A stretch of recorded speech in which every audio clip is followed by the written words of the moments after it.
Olá pessoal, sejam novamente bem-vindos ao TVC Channel News. Depois de 3 meses do anúncio que este canal estava morto. Bom, aparentemente não morreu. Mas havia uma razão pela qual eu decidi no final do ano passado. Na verdade, ao longo do ano passado inteiro eu estava pensando sobre isso, mas no final teve um fator que me levou a tomar uma decisão mais séria mesmo, de acabar com ele, né? Parar de fazer vídeos aqui para a internet. Não vou explicar isso agora, eu vou deixar para falar isso num vídeo próximo, porque eu acho até interessante, né? Porque vou trazer um lado que as pessoas, às vezes, que as pessoas geralmente não conhecem sobre divulgação científica. Então, aguardem futuramente, no futuro breve, eu fazer um vídeo aqui sobre divulgação científica, onde eu vou explicar a principal razão que me fez decidir acabar com o TVC Channel News. Até semana passada, até poucos dias atrás, na realidade, eu ainda estava convicto da decisão. Não vou mais postar, não existe mais novidades, não existe mais news para o TVC Channel News.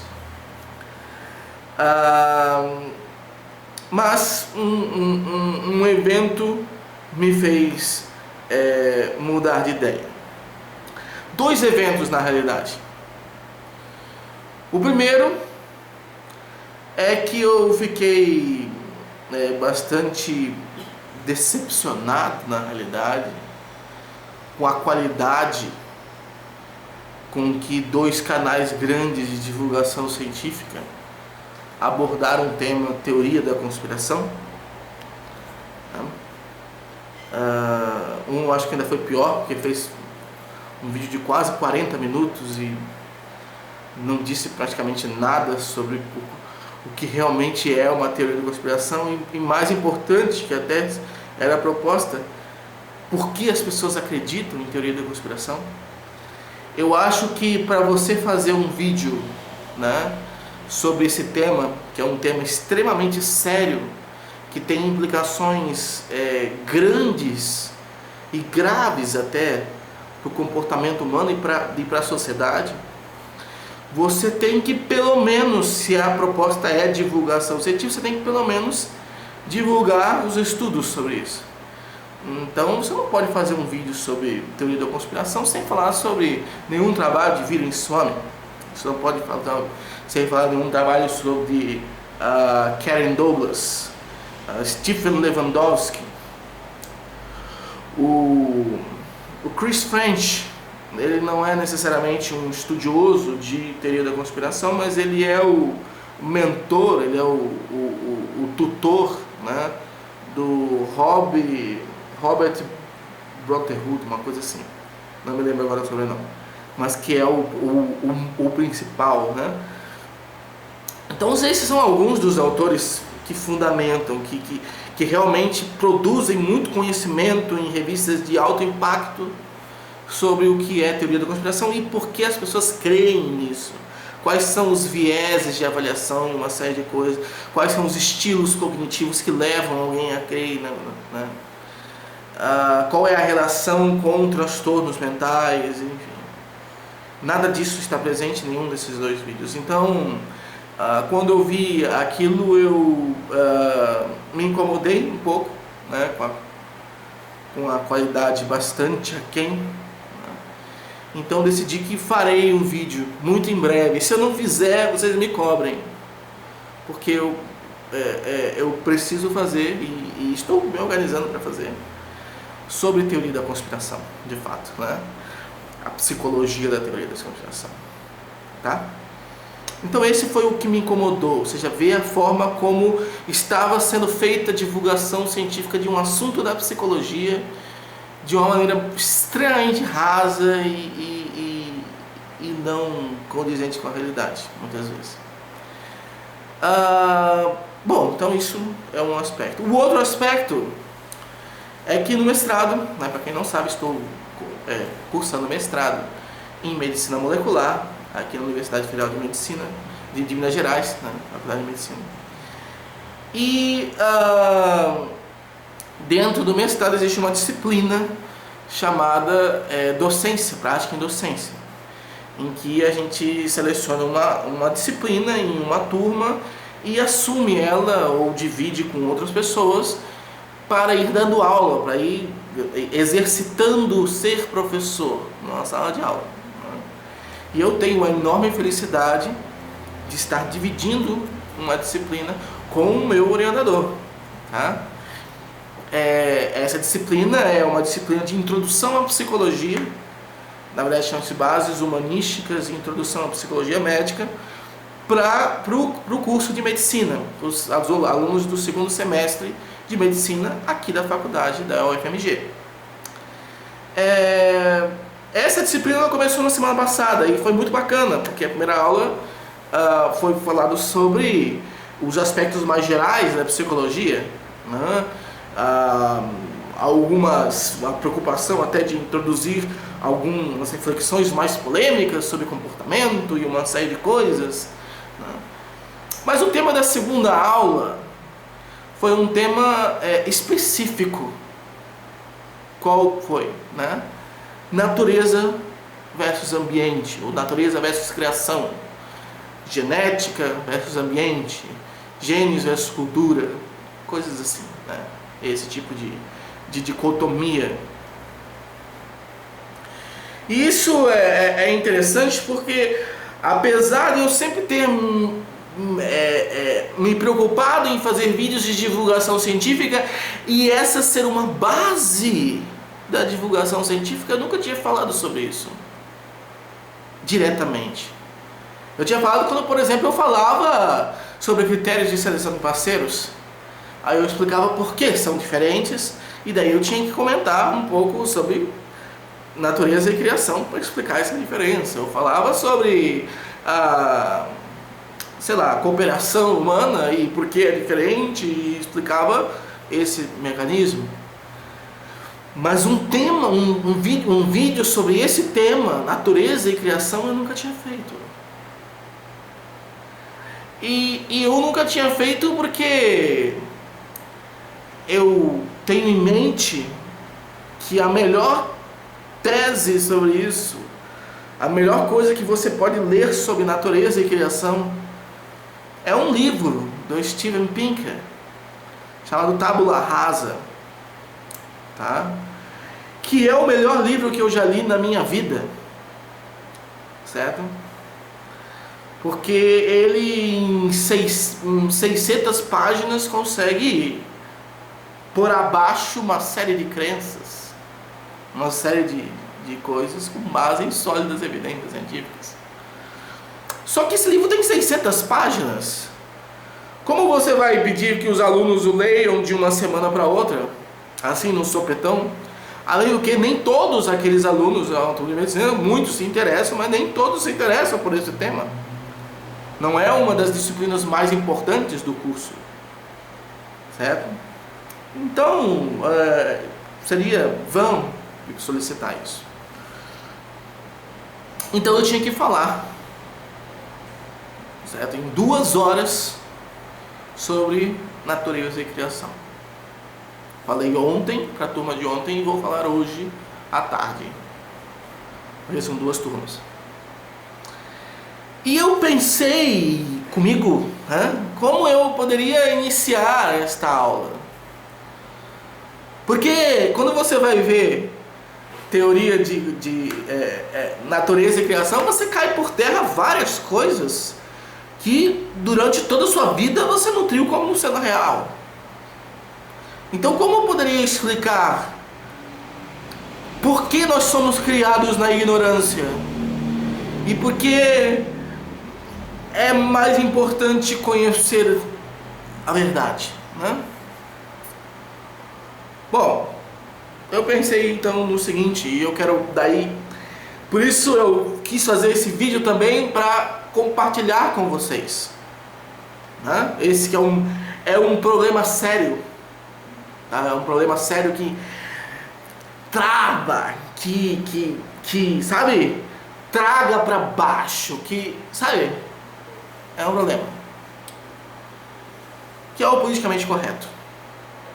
Então, vou dizer como eu iniciei esta aula. Eu disse assim: é possível, com até alguma facilidade, dependendo da tecnologia, dependendo do tempo que eu tenho, dependendo da minha criatividade, dependendo do meu suporte financeiro, dependendo disso, um cientista, um psicólogo, explicar a política. Ou seja, a ciência não tem hoje em dia nenhum problema em explicar a política. Nós podemos, dentro de um laboratório, novamente, em função daquelas coisas que eu acabei de comentar, dizer, por exemplo, por que alguém tem quais são as diferenças individuais que levam alguém a se identificar com ideologia liberal, politicamente falando, ou uma ideologia conservadora. Nós conseguimos identificar isso com alguma facilidade. Nós conseguimos ir mais além, nós conseguimos verificar reações fisiológicas do indivíduo quando a sua ideologia é criticada politicamente. Nós conseguimos ver, por exemplo, como Alexander Todorov, um dos pais da neurociência social, demonstrou que o resultado de uma eleição política, ela pode-se dizer que ela ocorre em 50 milissegundos. Ou seja, quando você traz para o laboratório pessoas jovens, né, que tem diferença de estados. Então, por exemplo, você traz para o estado A, que é muito distante do estado B dos Estados Unidos, né? São pesquisas americanas, mas não tem por que ser diferente aqui. Então, você apresenta para a pessoa do estado a foto de um candidato ao Senado, ou um candidato sei lá, algum cargo político do estado B, que essa pessoa não conhece, e diz assim: olha, vou piscar nessa tela 4 candidatos durante 50 milissegundos cada um, a foto só, e você vai me dizer em quem você vota.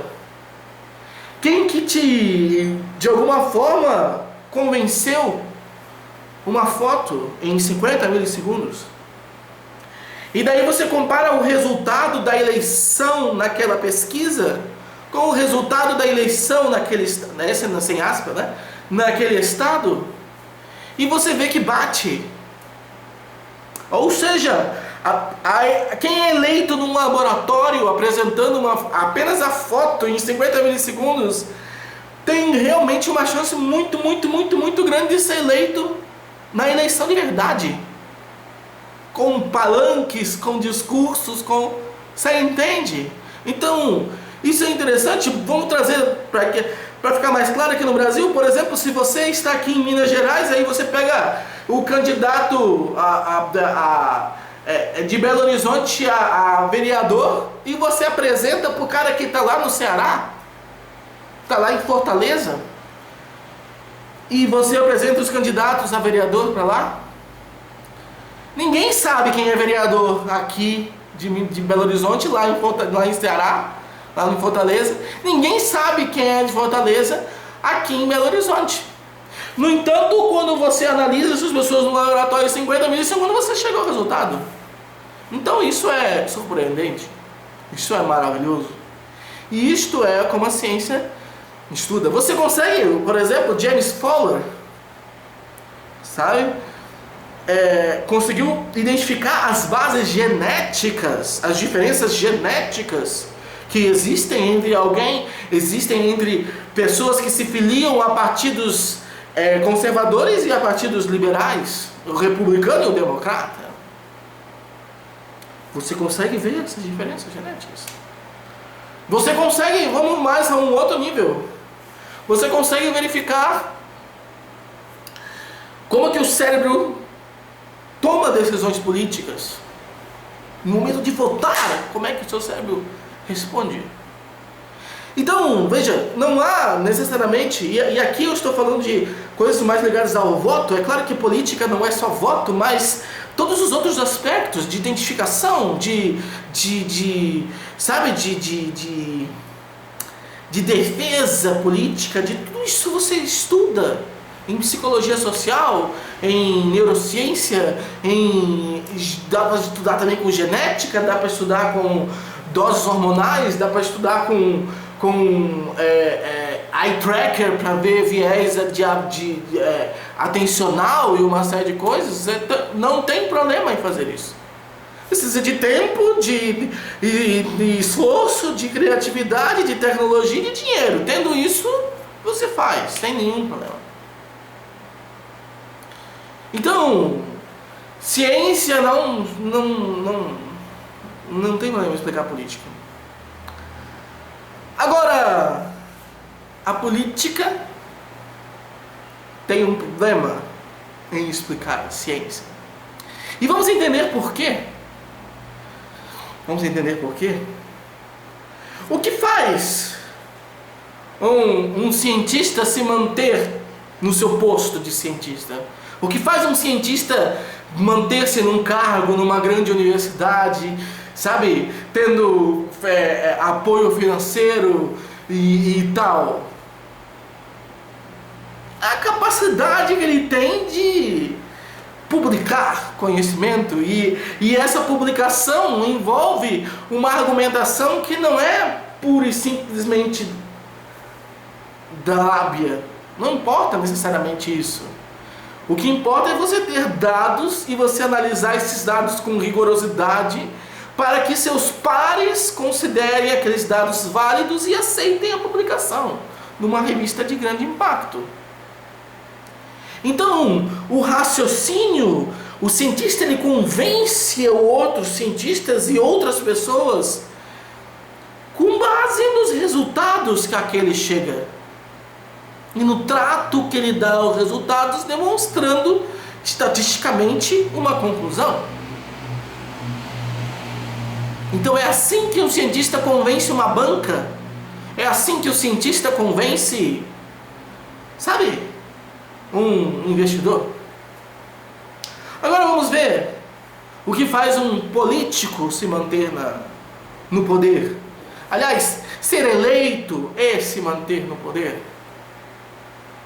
Não importa necessariamente a evidência. Na verdade, isso quase não é usado, para não dizer que não é usado. São raríssimas as exceções. Ainda que eu ache que deveria ser o contrário, eu acho que a gestão baseada em evidência seria muito mais eficaz para vários problemas sociais e que nós enfrentamos. Mas enfim, isso não... Eu vou estar... Não é possível, então deixa para lá. Mas, independente disso, se você pega um político, o que importa para ele convencer os seus eleitores, convencer a massa, convencer as pessoas que vão votar nele e que vão sustentá-lo naquele posto, não é evidência científica, não é ser avaliado pelos pares. É retórica. É a capacidade de convencer as pessoas, de articular bem as palavras, de ser... E mais importante ainda, e aqui tem um detalhe relevante, de você ver o que o povo quer ouvir. Porque é o povo que vai te eleger, então você tem que dizer para ele o que ele quer ouvir. As verdades que sejam inconvenientes para a população, ou que sejam supostamente inconvenientes para a população, não dão voto. Não dão voto. Não dão prestígio político para ninguém. Certo? Parafraseando o imbecil lá que falou da Copa do Mundo, né? Não se faz política com ciência. Então, quando você... então existe um interesse diferente, até uma configuração psicológica diferente entre o político médio e o cientista médio. Então na ciência, não importa a lábia que o cientista tiver, ele não vai conquistar, ele não vai sabe, convencer uma banca. Ele tem que apresentar os dados. Na política não, não importa os dados que você tiver, você não necessariamente vai convencer as pessoas, você tem que ter uma capacidade de chegar, de tocar a alma daquelas pessoas. É isso que conta. Então contam coisas diferentes para políticos e para cientistas. E aí que está o grande problema. Porque nem toda a verdade científica, e aqui eu estou usando verdade entre aspas, vocês entendem que tem toda aquela discussão, não existe verdade absoluta e tal. Estou partindo do pressuposto que vocês compreendem isso. Mas uma verdade, sabe, daquele momento, muitas vezes não é conveniente politicamente falando. Então, quando o político percebe aquele resultado, tem duas razões: ou ele não entende, e por isso ele tenta desqualificar a pesquisa científica com base na sua capacidade retórica, ou que muitas vezes tem um grande impacto, muito mais do que às vezes o próprio cientista, né? Porque as pessoas ouvem mais a política, ou ele entende aquele resultado, mas ele acha que o povo não vai entender, e que aquilo pode ser munição para determinadas práticas não adequadas, e por isso ele vai ser manchado socialmente, e por isso ele tenta atacar com retórica. É isso que acaba acontecendo. Ah, tem a terceira opção, ele entende e ele gosta e ele divulga? Tem.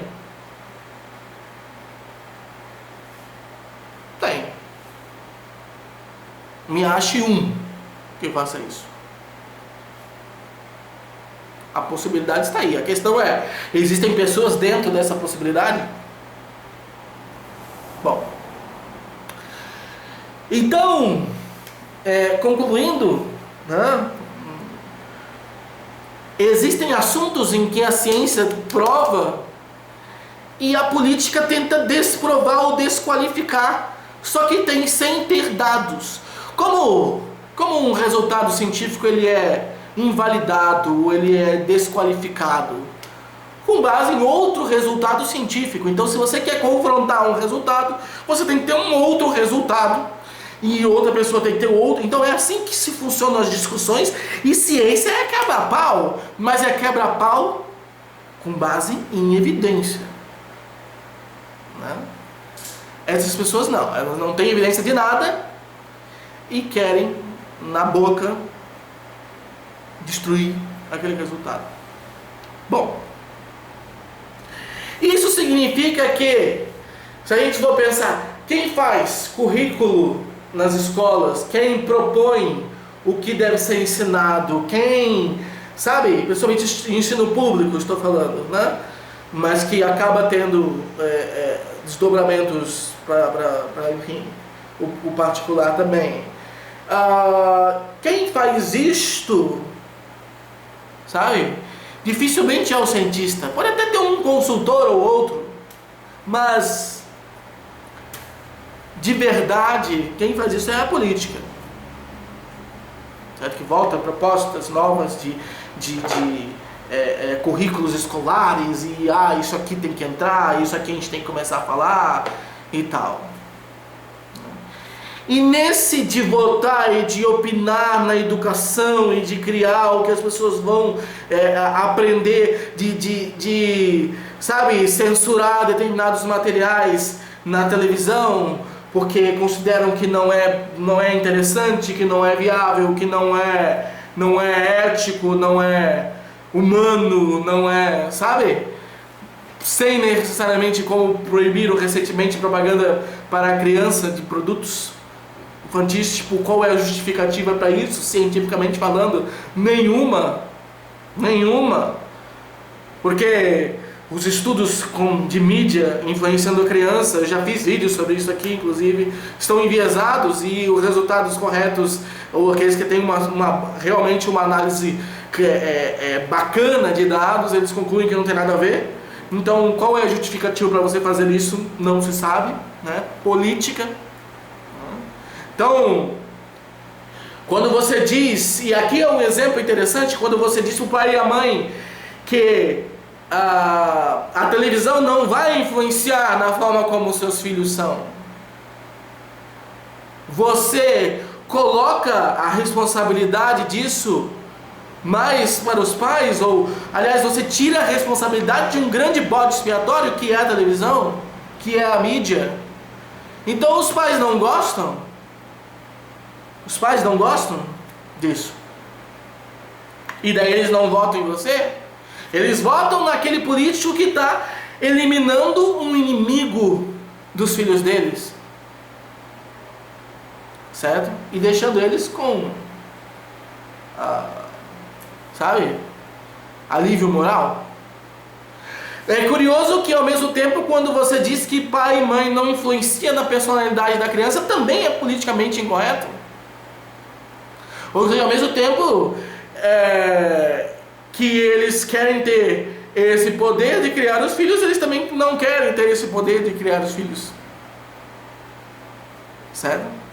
Então, muitos dos resultados científicos a qual nós chegamos, eles não são politicamente corretos, eles são politicamente incorretos.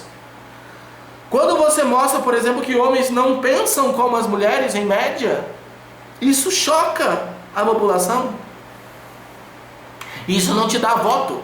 Te dá voto você fazer campanha dizendo que a socialização de gênero é o que há, que os homens são como são porque são ensinados a ser, que as mulheres são como são porque são ensinadas a ser. Isso te dá voto, porque isso é politicamente correto, ainda que seja cientificamente incorreto.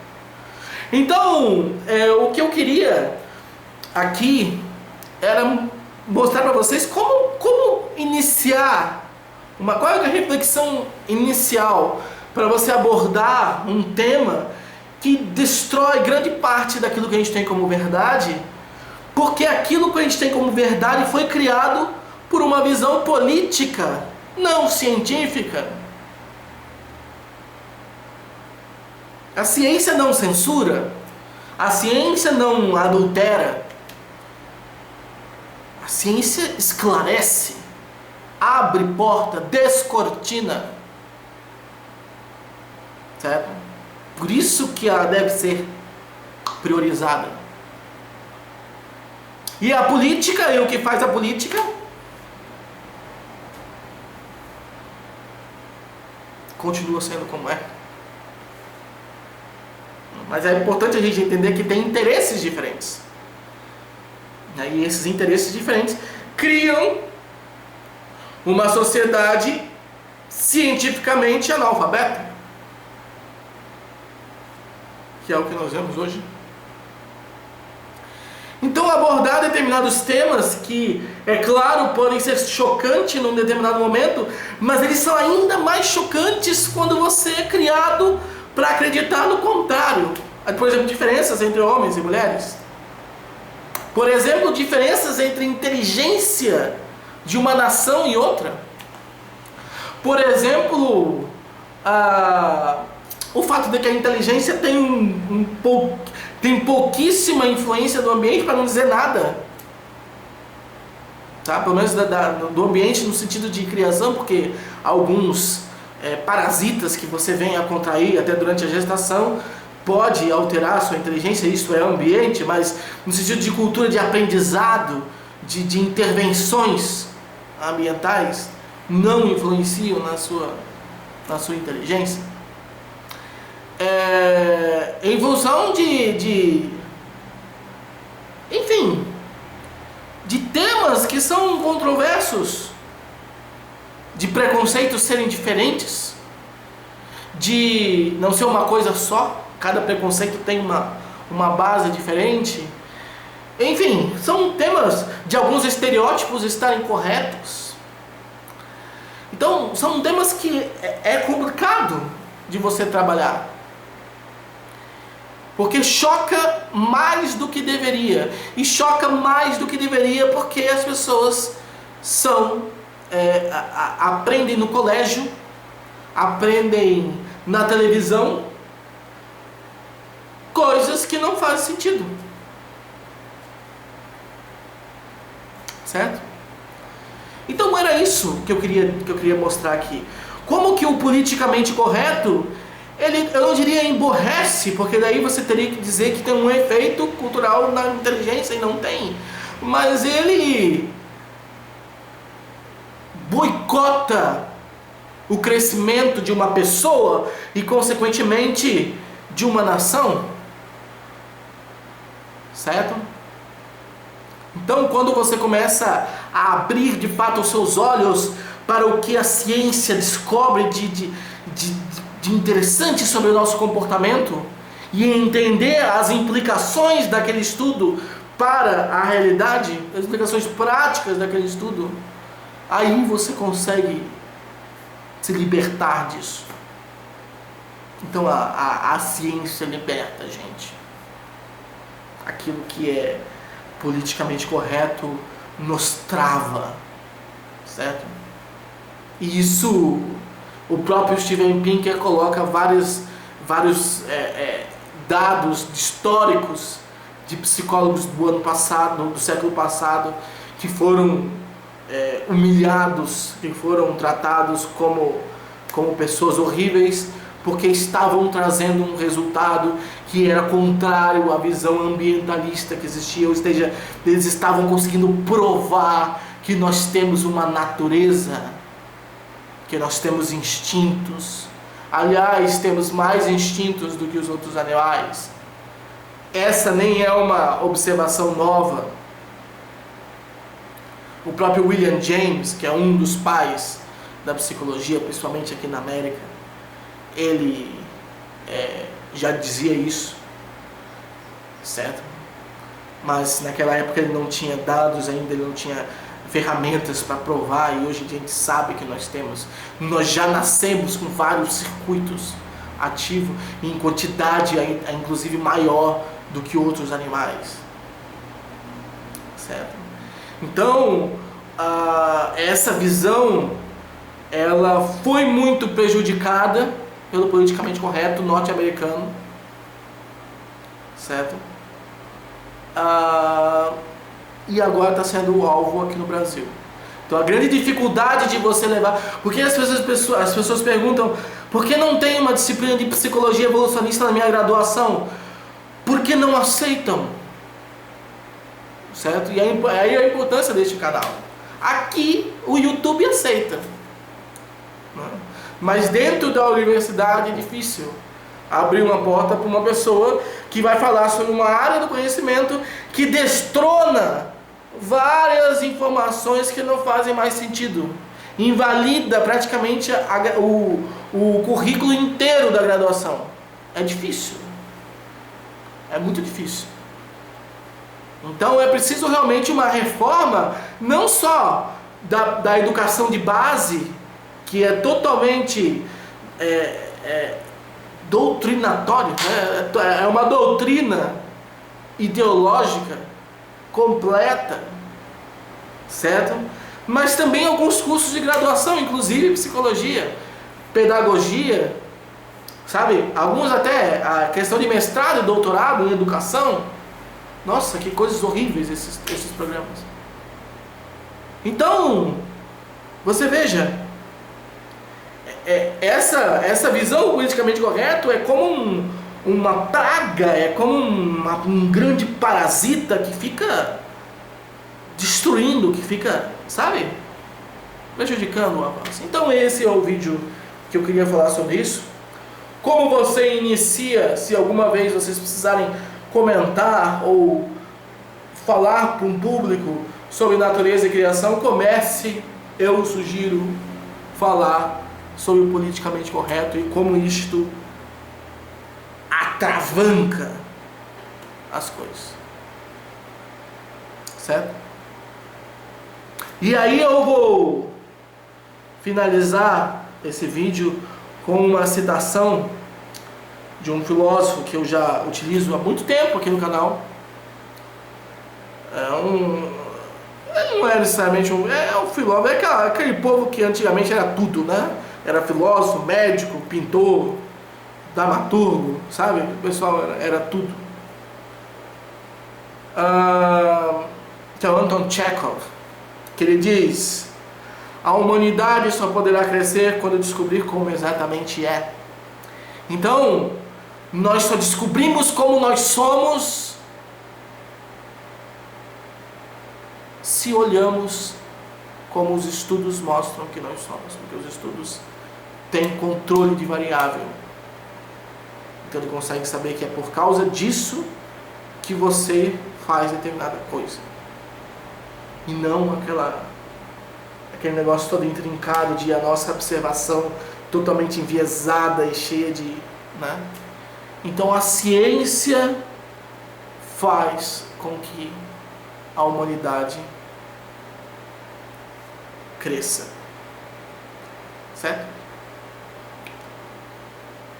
E para isso o politicamente correto tem que morrer. Então era isso. Muito obrigado novamente por estarem aqui. Voltei de uma maneira um pouco diferente de abordar os assuntos. E aguardem vídeos novos em breve, falando sobre divulgação científica de um lado e falando sobre os estudos em si, porque agora eu vou ter duas vertentes aqui, uma mais de método ou de problematizações e a outra mais de informação em si, certo? Inclusive da psicologia da teoria conspiratória, certo? Era isso então, muito obrigado novamente e até o próximo vídeo aqui no TV7 News. Valeu!